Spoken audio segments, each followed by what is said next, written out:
Hello and welcome to HJ Live and Modern Barber Goes Live. I'm Charlotte Grant West, the editor of Modern Barber, and today I'm joined by Keri Blue for a talk on Hair Has No Gender. Keri will be sharing their experience as a queer, non-binary barber and exploring the stigma within the industry around the acceptance of different genders.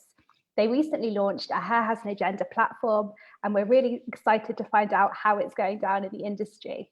Welcome, Keri. Hey, how you doing, Charlotte? Really well, thank you. Good. Hair looks great.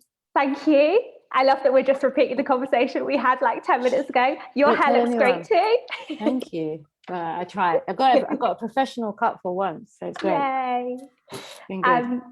So, Keri, for people that don't know you, would you be able to start by introducing yourself and explaining your journey into the hair world?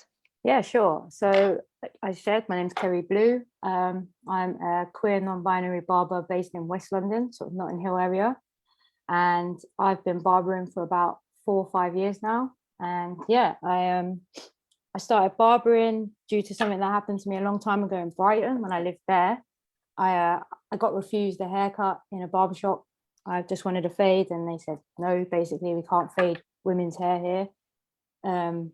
And now I'm to go somewhere else because their boss will get them in trouble. And it did a lot of things. Obviously, it embarrassed me first and foremost, and it beat my self-esteem.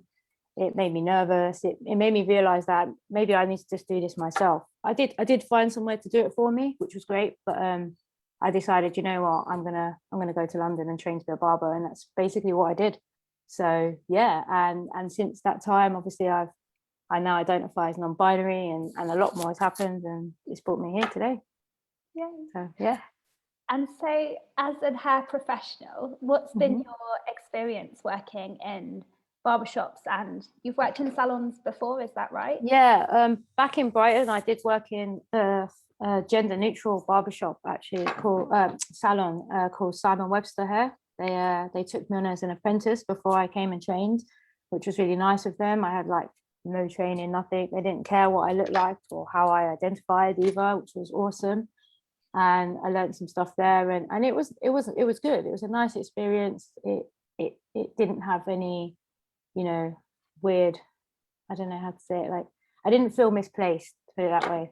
Yeah. And then coming back to London, I've again worked in various different barbershops, from really quick, fast-paced sort of high street shops where they're in and out the chair, pre-COVID obviously, to more high-end shops. And in some of them I have felt a little bit out of place, or been told by certain people, I don't want the girl to cut my hair, or you're female, you need to be doing the tidying, and it can be quite, salons can be quite more effeminate, if that's the word, and more directed in one direction. And then obviously barbershops, there are a lot of traditionally more male, and I don't identify with either. So yeah, it's been interesting working in an industry like that and having two different points of view. So I thought, well, if that's my kind of, I've had a really weird experience as a client, and now I'm having it as a barber, not right now, but in the past. What other people are having the same journey? Like, how many clients who are non-binary or trans, or even identify as straight cis women find it difficult to get a haircut just for being them and putting humans first. So that's where I started. Obviously, Hair Has No Gender, to raise awareness for that. Bro. And kind of going on to the next question a little bit now, but where can people get involved with Hair Has No Gender, and when did it start, and what have you been doing on this platform? So yeah, since we first talked a few months ago now, and Hair Has No Gender started with me literally in the bedroom over lockdown, explaining my experiences with my partner of getting a haircut, and that she was kind of like, well, it's really sad. And I was like, yeah, it is actually. And where I was currently working at that time, not now, sorry, I tried to get the staff on board with my pronouns, but they were just kind of very much like, it's not something that we want to get on board with, like, I don't understand it. And it made me think that I shouldn't have to go through this just to get up every day and go to work. So I was like, I reached out, I made a survey, which I think I started to promote with you guys. And I pushed it out to literally everyone through Instagram, anyone that maybe has short hair, anyone through the LGBTQ community pages, just through random individuals that I picked, and just was like, please do my survey, please do my survey. And it was kind of like, have you had the same experiences? And so many people, I think it was like over 100 people, like at least 80% have said yes. Either they've been misgendered, or they've been refused at a barbershop or a hairdresser's, or they get made to feel uncomfortable. So I was like, well, what can I do about this? Which was, obviously, I could open a non-binary, gender fluid, gender neutral barbershop, as there's only about 4 or 5 in the whole of the UK that actually identify as that. But then that's just solving that problem for that area. And instead, I just thought there's a lot, the barber industry and the hair industry, we're so good at what we do, and all of them are. And I've worked with people that didn't even think it was an issue, but wouldn't have an issue with it. It's just about self-education. And what I then decided to do was provide Hair is No Gender as a platform where I could reach out to people either in person and do day courses, or just online course platforms where people can do a Zoom course with me on, why is there Hair is No Gender is needed? What will it benefit for you, and how will it benefit others? And just the importance of knowledge is power, So if more people are aware of the use of pronouns and feeling comfortable, the more you know, the more comfortable they'll feel. And yeah, it's just that's an educational platform for everyone, just to kind of change the universe a little bit. And people are doing it, but they don't know. So it's just about, educating them. Well, put it on representation, do this, do that, and just kind of ways in which it can definitely benefit the future. And the world is changing. And I think I've said to you before, like, we need to kind of try and change with it, because you can only broaden your client base by doing it, and lessen the stigma around, men go to barbershops, women go to hairdressers. Like, it's not the case. So yeah. Amazing. So what I think might be really helpful now for people that are listening is getting your perspective as a non-binary client, as you go into a salon or a barbershop. What's kind of going through your head from the booking and researching stage to when you're sat in the chair? So the first thing I'll do is I'll go online and be like, gender neutral, sorry about the noises, looking for gender neutral barbershops. I stay away from the word unisex. Okay. It's not a word that usually when that comes up, it still segregates usually a hairdresser's and a barbershop. Okay. So that's good to know, actually, because yeah, people that will be listening call themselves unisex, maybe thinking that they're being inclusive, but actually, yeah, for you, that would be a warning sign, maybe not to go. Yeah, it's kind of also man and woman still. And sure, if you're like me, we just don't like it. It's not even that I'm in between. It's just that it's like many people just don't want to fit into maybe one or the other, but they're everywhere in between. Mm-hmm. And I think every one of us is individual in every single way. So it's kind of just where we feel more comfortable. So, I'll go onto a Google search engine, try and find somewhere. If I find somewhere, then I'll tend to look on their Instagram or their Facebook, because then I want to see what their haircuts are like, because I want to make sure that I can get a haircut that maybe is representation of me. And if I see someone that has a haircut like me, then I'll probably feel more comfortable to go and sit in their seat. If I really am anxious, then I may ring beforehand and just see if I'll check the prices. Definitely, if they've got male prices and female prices, then I probably won't even go in. If it just says haircut, there's more likely a chance of me entering, because I don't feel like I'm going to be questioned or made to feel awkward. And then obviously once I've gone in, I'll just hope that no one really looks at me in a funny way. I hope that there's a gender neutral toilet, and maybe, yeah, that people are just a bit more aware of certain little things. But the process is quite long-winded compared to just walking past, a salon or a barbershop and being like, oh, that looks really nice, I want to go in. But then it might have man branded somewhere on there, and I'll be like, oh, maybe I shouldn't. Maybe they'll just look at me like, what's this person doing here? And yeah, it's the littlest, tiniest things. For me personally, that was my experience. I'm sure a lot of people have very similar stories. And from the survey, again, like from the survey, out of 100 people I asked, actually 89% said they look for representation. So I can't scream about it enough. Definitely representation. And to be honest, that's from all kind of, whether it's gender, race, you know, anyone. 100%. Yeah. And the more inclusive you're being, as you've said before, the more business you're getting. So purely from a business point of view, it really does make sense. Definitely. I know it draws people in because it will make people feel more comfortable, and part of our job as barbers and hairdressers are to make people feel comfortable. I think 90% of my clients come to me because they feel comfortable with me, as opposed to the haircut, even though hopefully that's great too. But yeah, it's finding that balance, and it can be a very traumatizing experience for someone who identifies with that, not in them binaries, or lives in the binary world. So we, you know, it's just about thinking about the small details, but not overthinking it, you know. Like I've said before, if you get something wrong, it just needs to be noted, apologized, and moved on. Simple as that, really.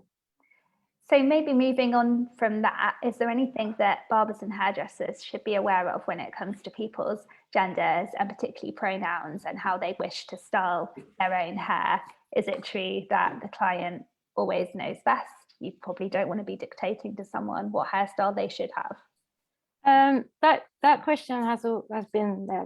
That last bit is very tricky, just because as professionals we are kind of trained with the eye on what hairstyle may suit, or color will, like the tone will suit that person and that individual. I think completely be honest as a professional on what tone suits that person's face or shape, but it doesn't matter. Anything from under here shouldn't have anything to do with that. And if that person has a full-on beard and they want a real bouncy perm, then give them a real bouncy perm if that's what they've asked for, and charge them at the same price as you would charge anyone for that price. And if they want a nice beard shape up, then so be it. I think we have to think about just treating the individual as human first, and that's pretty much my new thing, which you're going excited to push through. But human first is where I'm going, because as long as someone that comes in your door, you see their hair, I look at their hair straight away. I think it has a lot to do with their style and their appearance and what they do, but you can ask that by just talking to them, you know. So little things that people can do, like going back to that question, is checking your price list, making sure it doesn't really, like, you know, take out anyone. Maybe take out the word gent, take out female. Priced by experience of the stylist maybe, or priced by the length of the hair, the skill involved, because as you said, different hair types take different skill levels as well, you know. It doesn't just mean gender, so it can get very complicated. If you try and keep it as simple as possible, you can. And just push representation. If you take a picture of someone with really short hair and skin fade, and it's not your average picture you put up on your Instagram, put it up. You never know who's watching or who's looking and who searches for them things, because people do, and it's important that they can feel happy in themselves. Thank you for challenging me actually about the kind of idea of hairdressers and barbers telling clients what their hair should look like. And you raised the really good point of, well, hairdressers and barbers are experts. So in terms of like cut and placement of colour, there is to some degree where you should be advising them and shouldn't feel afraid to advise people. But I know, I think we've talked about before how imposing an idea of what someone's hair should be like on someone can be very detrimental to someone who has got a clear idea of their identity, but that doesn't necessarily fit in with what society's idea of their identity should be. And I think that's another thing. It's a really valid point, because we are hair professionals. We're all very passionate about what we do, but I think sometimes take a step away from that and maybe ask the client to show a picture of what they might imagine. And if the picture may look completely an opposite to what you assume their identity is, maybe just be like, well, okay, that's great. And just as barbers and hairdressers, we're trained to understand that we can give you, I've got an idea of what you want. I can't do it exactly like that, but there's aspects of which I know where this person's going. If they've got hair down to here and they show me a picture of someone with my hair, I then know that even if they haven't really got the best hair for a really short fade, I can go shorter because they want to go shorter, and empower them to feel like they don't have to hide behind it anymore, or, you know. So I think it's just, pictures are great. Talking to them, asking, like maybe show colleagues like this, and just understanding what, because the consultation is so important. It's and professionals know that anyway. So, and touching a little bit on pronouns, should you as a hairdresser, when is the best time to raise what pronouns people want to be called, or should you wait for the client to pick you up on that? Personally, I wait. I don't introduce myself with my pronouns. However, if sometimes I've got to a point where, oh, I'd love for you if you could leave a review, that'd be great. And then sometimes I say my name's Keri and my pronouns are they them, just for the review purposes. But with people, I would let them maybe tell you, or if you feel comfortable to ask them, by all means, drop it in a conversation that's happening naturally. Sometimes people will, once the conversation becomes more about a norm, like not something that's not as deep, I suppose, to some people, but just identify them as their name. We all have to take bookings now, and a lot of the time their name's on there, and a lot of the time I have even issues pronouncing someone's name. So I'm like, oh, can you just tell me how you pronounce that? And I just stick to names. And a lot of my close friends mess up my pronouns a lot, and I just stick to Keri. It's like, it's so simple. Like it's difficult to break a habit, but I don't think it should be anything that it should barbers or hairdressers should feel, uncomfortable with. Just literally like just call them by their name if in doubt. So like no drama, no stress.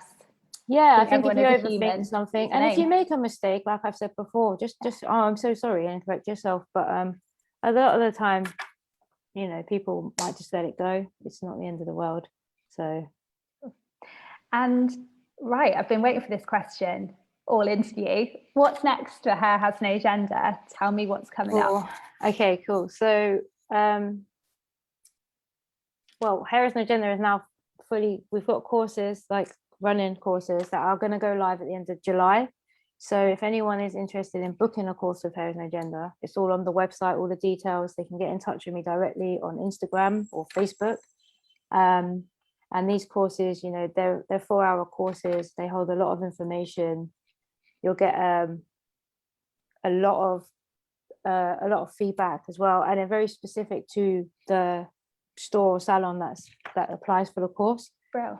So everything's like catered for. Everything's catered for each individual person. Yeah. So if it's a salon, or if it's a barbershop, or if it's something a bit more like a spa where it has a bit of everything, it's all catered for. There's quite exciting collaborations coming up with some bigger barbers in the industry. So really pushing the representation of what gender fluid and gender neutral barbering can look like, and just how to change your prices. There's a lot of key cards up there for people now completely like to use and take, and if anyone has any questions with how can they change their price list, just to get in touch with me. We can talk about it. Some exciting stuff coming up, and obviously we've got Brighton Barber Fest, so I'll be doing a little bit on stage there, talking with some great people that I've got on stage with me. So it's very exciting. All good.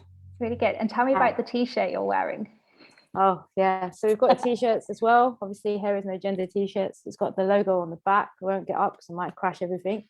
They're online for sale, and all the proceeds from them as well go straight back into the courses and the funding for that, because it is literally all done, and it's all done by myself basically. So every educational pack, it's all got to be paid for. So and they're cool because they just shout out Hair Has No Gender, and any support for that is epic, because even if we help one person get into a salon or a barbershop, it's only going to help that salon, and it's only going to help that person, and I think it's imperative.